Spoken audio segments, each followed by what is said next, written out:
त्वमेव माता च पिता त्वमेव बन्धु च सखा त्वमेव विद्या द्रविणं त्वमेव सर्वं मम देव देव।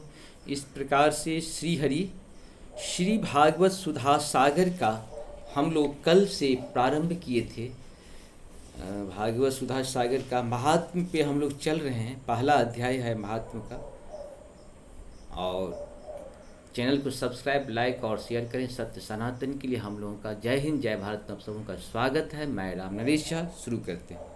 सूत जी ने कहा, सौनक जी तुम्हारे हृदय में भगवान का प्रेम है, इसीलिए मैं विचार कर तुम्हें संपूर्ण सिद्धांतों का निष्कर्ष सुनाता हूँ, जो जन्म मृत्यु के भय का नाश कर देता है, जो भक्ति के प्रवाह को बढ़ाता है और भगवान श्री कृष्ण की प्रसन्नता का प्रधान कारण है। मैं तुम्हें वह साधन बतलाता हूँ, उसे सावधान होकर सुनो। श्री सुखदेव जी ने कलयुग में जीवों के काल रूपी सर्प के मुख का ग्रास होने के त्रास का अत्यंतिक नाश करने के लिए श्रीमद्भागवत शास्त्र का प्रवचन किया है। मन की शुद्धि के लिए इससे बढ़कर कोई साधन नहीं है। जब मनुष्य के जन्म जन्मांतर का पुण्य उदय होता है, तभी उसे इस भागवत शास्त्र की प्राप्ति होती है। जब सुखदेव जी राजा परीक्षित को यह कथा सुनाने के लिए सभा में विराजमान हुए, तब देवता लोग उनके पास अमृत का कलश लेकर आए। देवता अपना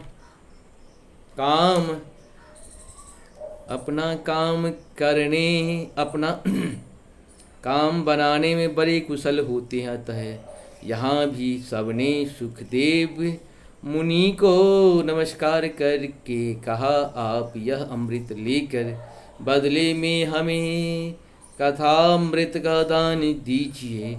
इस प्रकार परस्पर विनिमय अदला बदली हो जाने पर राजा परीक्षित अमृत का पान करें और हम सब श्रीमद्भागवत रूप अमृत का पान करेंगे।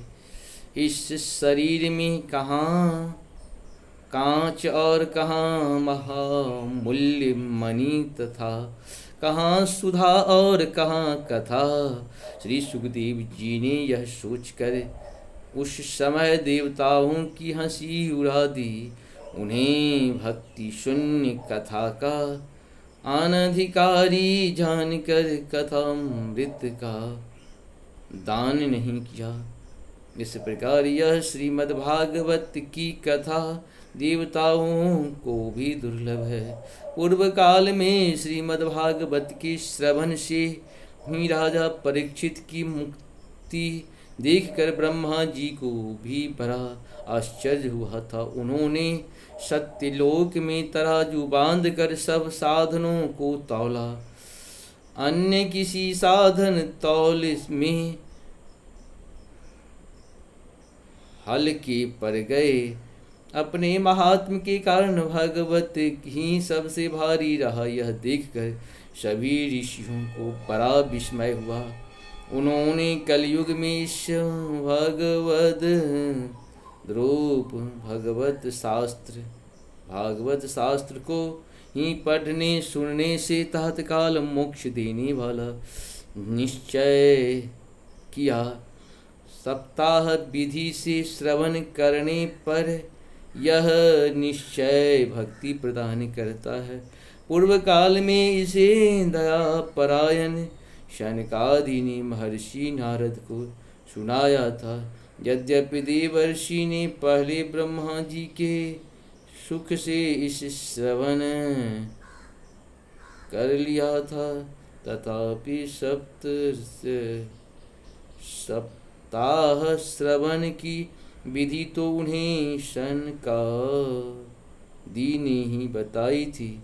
शौनक जी ने पूछा, सांसारिक प्रपंच से मुक्त एवं विचरण विचरण विचरण विचरण शील नारद जी का सनकादि के साथ संयोग कहाँ हुआ और विधि विधान के श्रवण में उनकी प्रीति कैसे हुई। सूत जी ने कहा, अब मैं तुम्हें वह भक्तिपूर्ण कथा सुनाता हूँ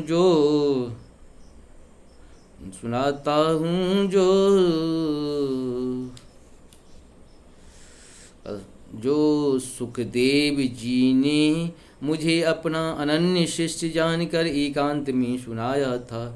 एक दिन विशालापुरों में वे चारों निर्मल ऋषि सत्संग के लिए आए। वहाँ उन्होंने नारद जी को देखा। शनकादि पूछा, ब्राह्मण आपका मुख उदास क्यों हो रहा है? आप चिंतातुर कैसे हैं? इतनी जल्दी आप कहाँ जा रहे हैं और आपका आगमन कहाँ से हो रहा है? इस समय तो आप उस पुरुष के समान व्याकुल जान पड़ते हैं जिनका सारा धन लुट गया हो। आप जैसे आसक्ति रहित पुरुषों के लिए यह उचित नहीं है, इसका कारण बताइए। इस प्रकार से हम लोग का दूसरा दिन का ये पूर्ण हुआ। फिर नेक्स्ट डे हम लोग करेंगे। नमस्कार, धन्यवाद।